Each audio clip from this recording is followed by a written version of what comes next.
100 days of cyber security awareness program లో day 11 concept. ఈ రోజు కాన్సెప్ట్ వచ్చేసి బయోమెట్రిక్స్ అన్నమాట.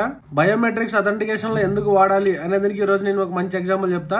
మనకి అథెంటికేషన్ మెకానిజమ్స్ అనేవి చాలా ఉంటాయి. అందులో యూజర్ నేమ్ పాస్వర్డ్ కావచ్చు, లేకపోతే మొబైల్ నెంబర్ పాస్వర్డ్ కావచ్చు, లేదంటే మొబైల్ నెంబర్ విత్ ఓటీపీ కావచ్చు, అలా చాలా అథెంటికేషన్ మెకానిజమ్స్ ఉంటాయి.